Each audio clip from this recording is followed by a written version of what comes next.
Hello guys. Welcome back to GH Spoilers channel.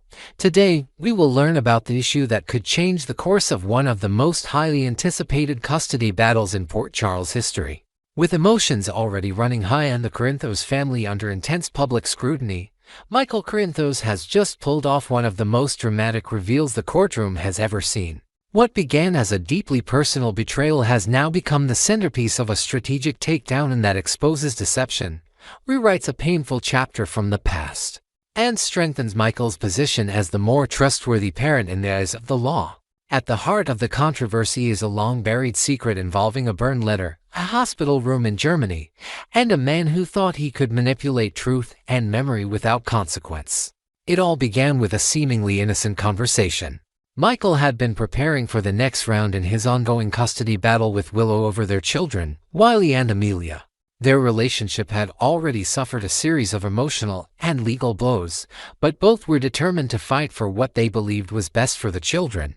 As Michael was discussing the timeline of events surrounding his recovery in Germany after suffering severe burns, a startling detail came to light that he had never heard before. Someone casually mentioned that Willow had tried to visit him during that time but had been turned away. That single comment stopped Michael in his tracks. He had never known Willow came to see him.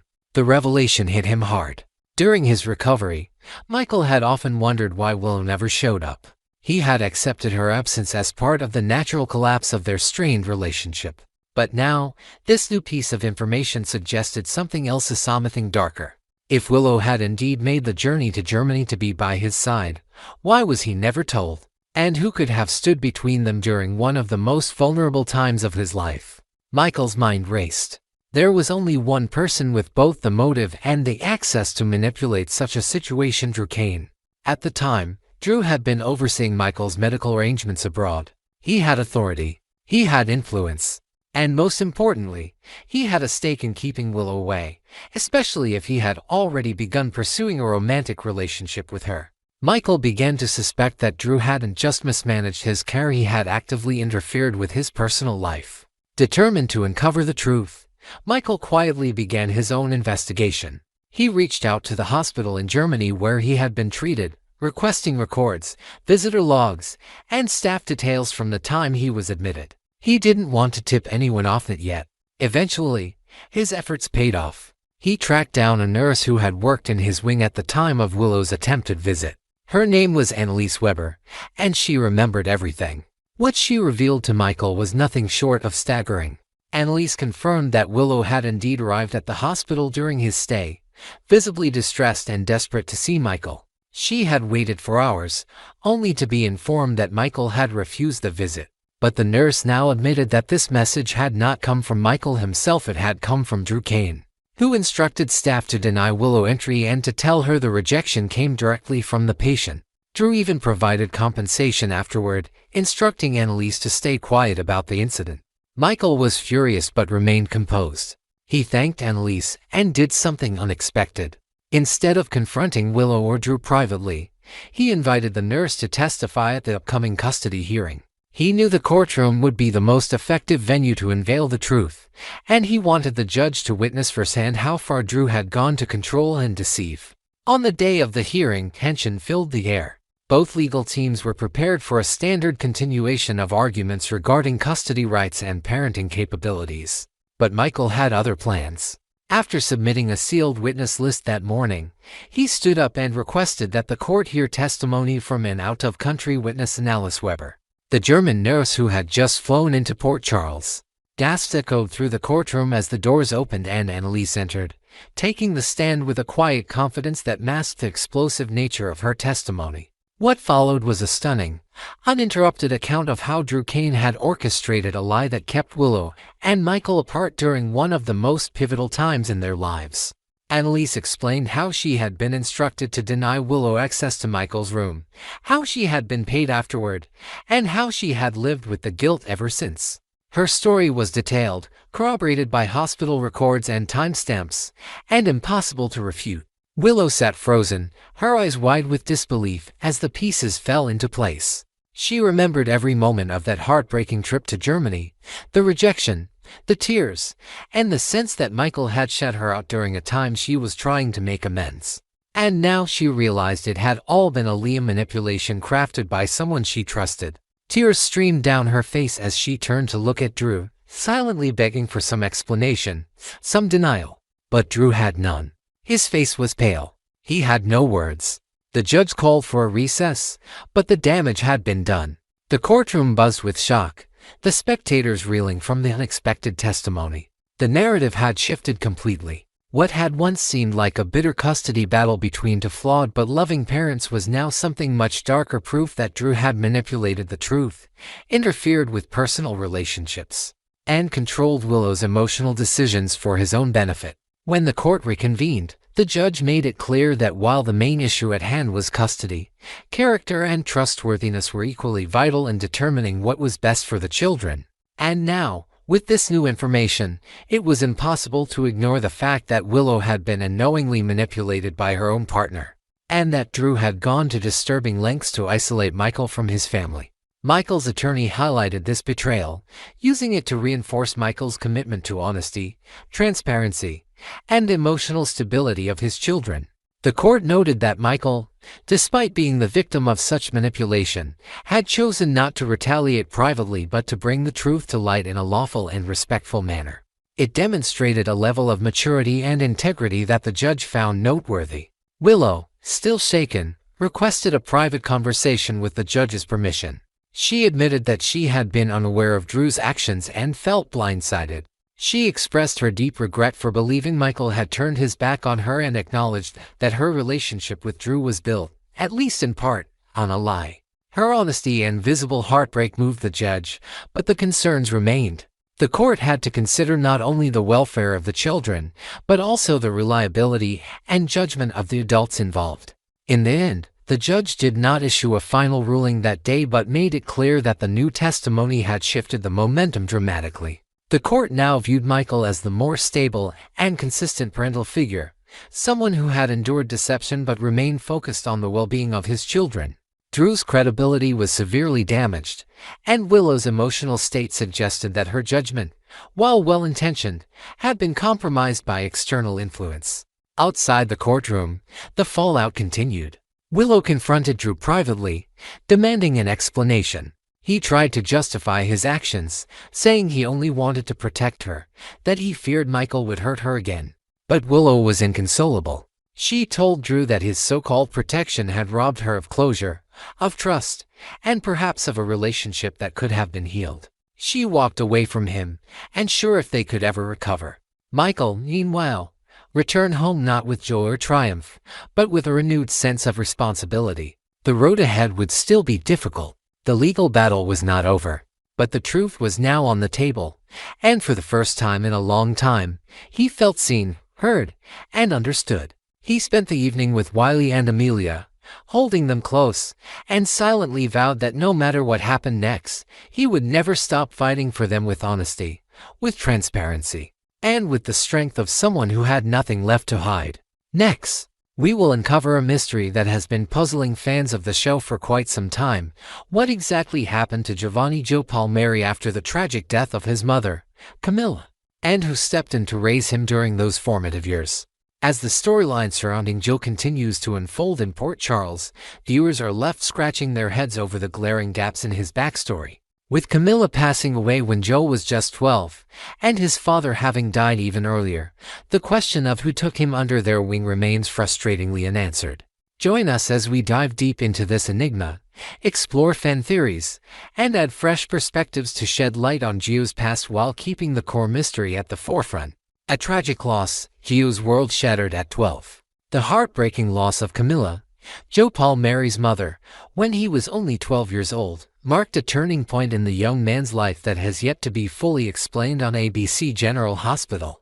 With his father already deceased by the time of Camilla's passing, Joe was left an orphan at an incredibly tender age, vulnerable and in desperate need of a stable, loving home.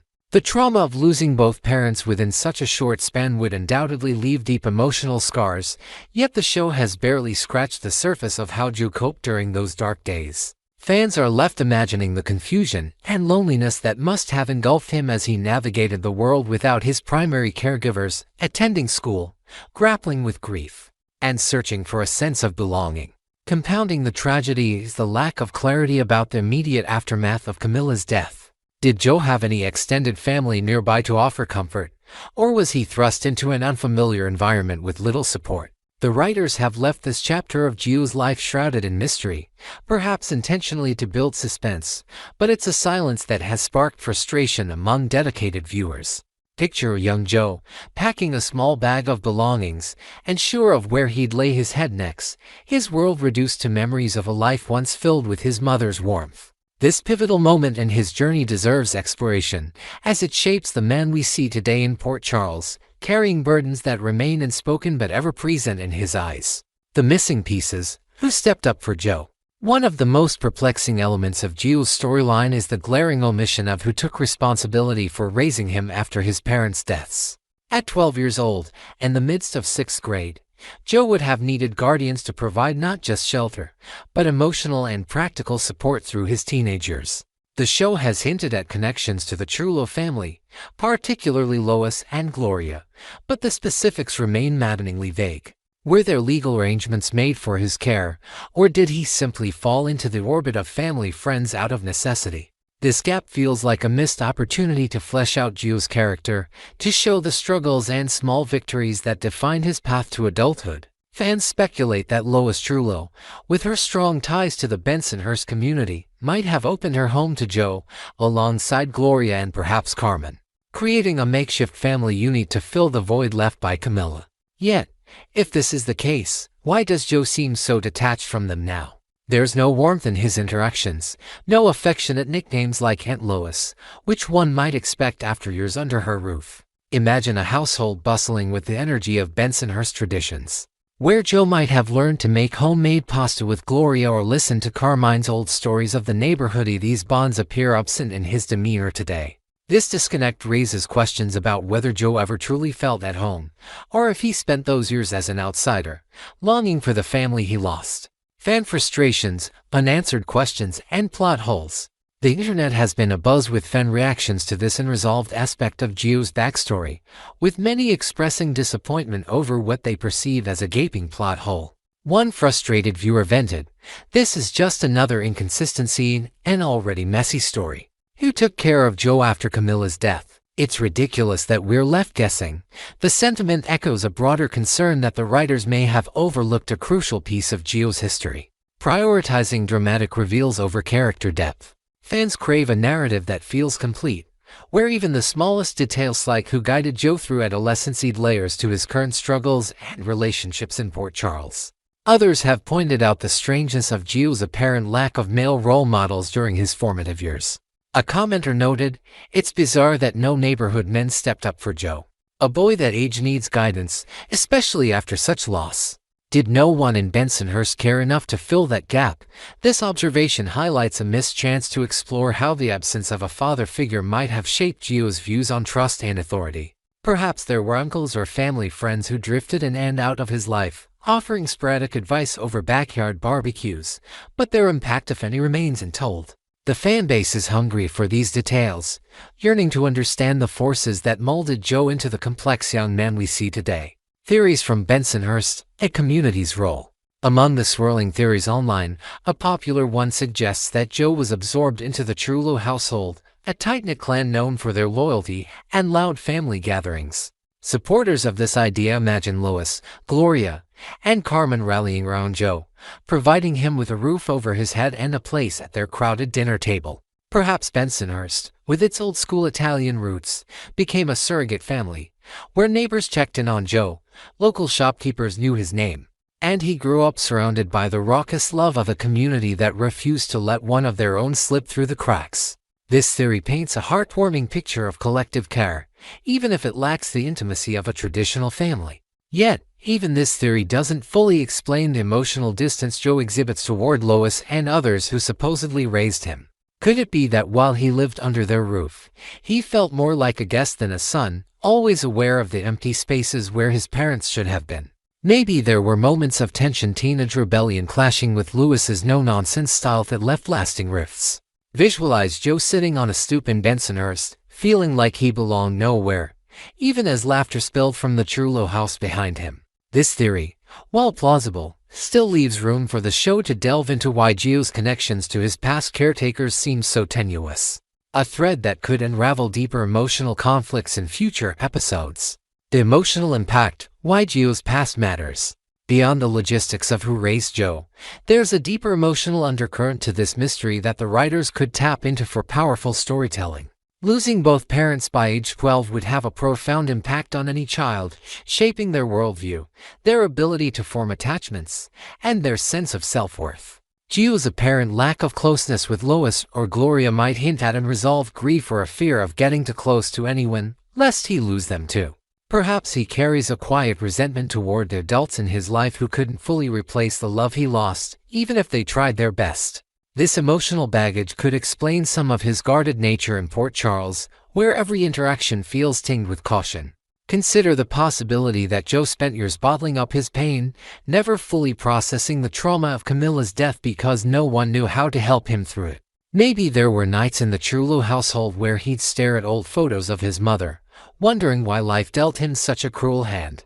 The show has a golden opportunity to explore how these early losses influenced Gio's current relationship with Brooklyn Quartermain, who recently learned of their connection, or others who try to break through his walls. Fleshing out his past isn't just about filling a plot hole, it's about giving viewers a window into the heart of a character whose pain runs deeper than we've been allowed to see. What's next for Gio? A call for clarity. As the storyline around Gio continues to evolve, fans are holding out hope that ABC General Hospital will address this lingering question with the care and depth it deserves. Perhaps an upcoming episode will feature a heartfelt conversation between Gio and Lois, where long-buried memories of his childhood come to light, revealing the struggles and small kindnesses that shaped him.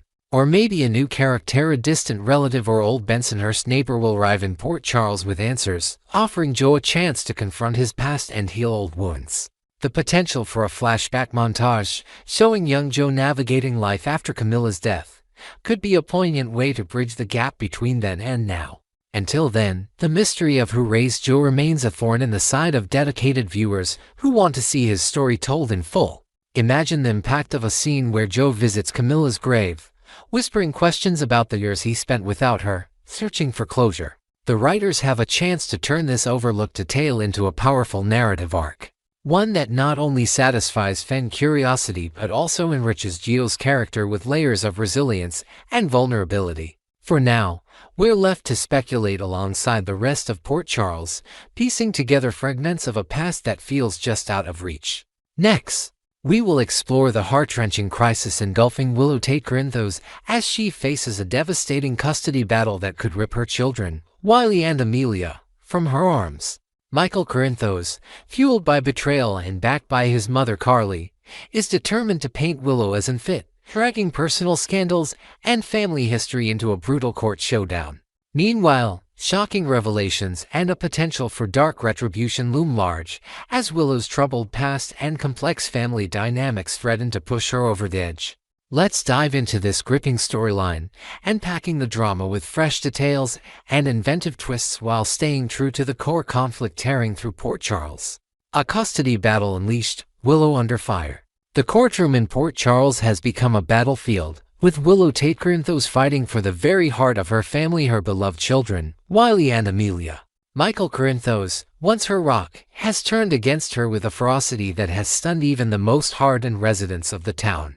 Driven by the sting of Willow's affair with Drew Kane, Michael, with the unwavering support of his mother Carly, has launched a ruthless campaign to strip Willow of custody. In a jaw-dropping move during the trial, Michael weaponized Willow's past infidelity with him while she was married to Harrison Chase, casting her as the sole villain in a saga where he, too, played a starring role. The hypocrisy hangs thick in the air, as spectators in the gallery whisper about the double standards at play. The pain of this betrayal cuts even deeper when you consider Carly's hand in orchestrating the legal assault. She filed the custody papers on Michael's behalf, claiming to know exactly what her son desired without even consulting him fully. Picture Willow sitting in the stark courtroom, her hands trembling as she listens to accusations that paint her as an unfit mother, her heart breaking with every word. The judge's gavel echoes like a drum of doom, while outside, the autumn leaves fall as if mirroring the crumbling of Willow's once stable life. Michael's determination to claim Wiley and Amelia isn't just a father's plea, it's a calculated strike, fueled by wounded pride and a desire to punish Willow for straying, no matter the cost to their children's happiness. Shocking revelations, Sasha's labor and Michael's secret. As if Willow's plight in court wasn't dramatic enough, the trial took an even more explosive turn when Sasha Corbin dropped the bombshell that reverberated through the hallowed halls of justice. In a moment of raw honesty, Sasha revealed that Michael is the father of her unborn child, a secret that stunned everyone, including Willow, whose world tilted further off its axis. And in a twist straight out of a soap opera fever dream, Sasha went into labor right there in the courtroom, collapsing in pain as gasps filled the room. Paramedics rushed in, their sirens wailing outside the courthouse, while Sasha clutched her belly, her face a mask of fear and determination. This wasn't just a personal revelation, it was a public spectacle that added another layer of complexity to an already tangled web. The timing couldn't be worse for Willow, who now faces not only the loss of her children but the bitter reality that Michael's life is moving forward with Sasha in a profoundly intimate way.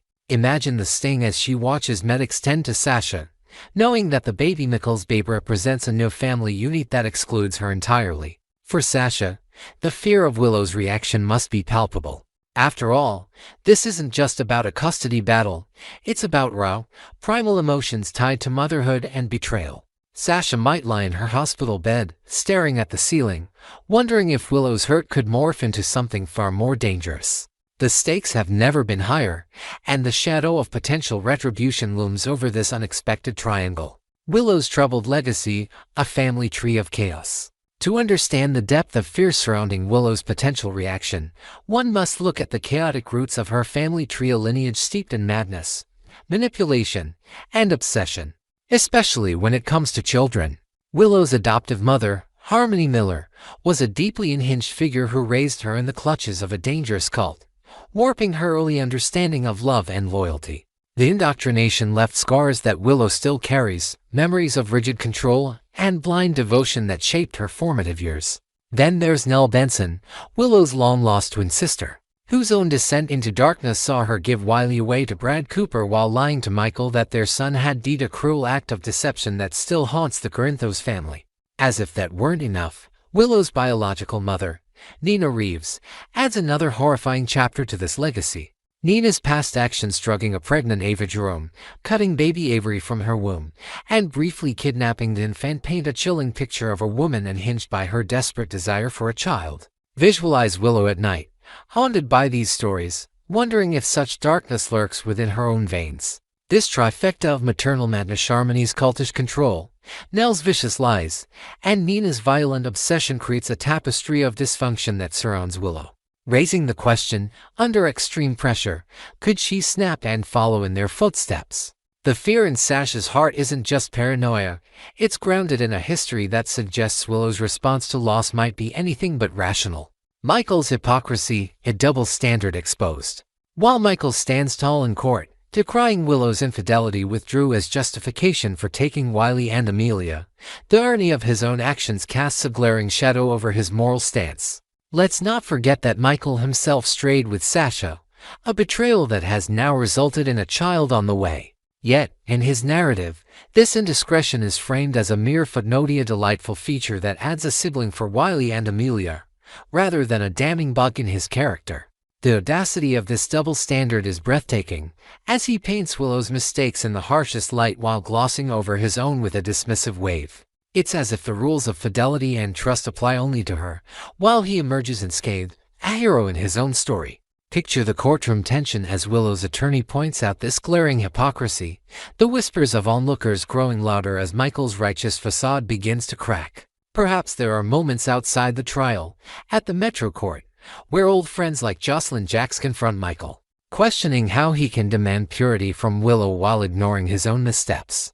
Carly's role in this charade only deepens. The injustice. She's not just a supportive mother but an enabler, crafting a legal strategy that conveniently ignores Michael's flaws. For viewers, this uneven playing field adds a layer of frustration to the drama, as we watch Willow fight not just for her children, but against a system skewed by personal grudges and selective memory. The threat of revenge, Willow's dark potential.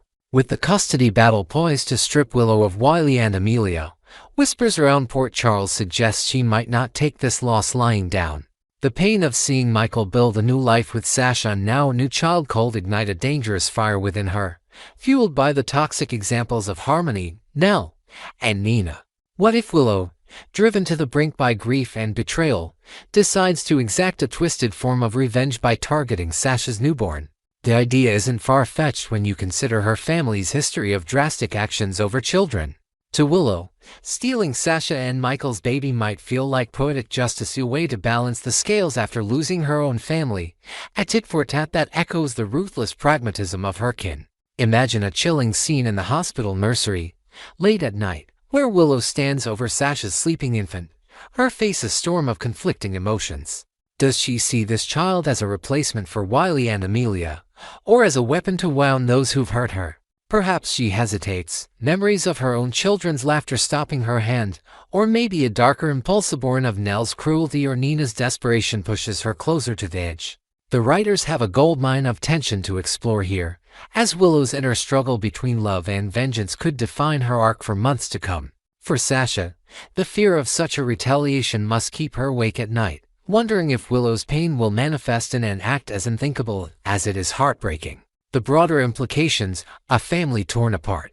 Beyond the immediate players in this custody drama, the ripple effects of this conflict threaten to tear apart the fragile bonds of the Corinthos family and their extended circle. Wiley and Amelia, caught in the crossfire, are the true victims, innocent children who may lose the comforting presence of their mother due to adult vendettas.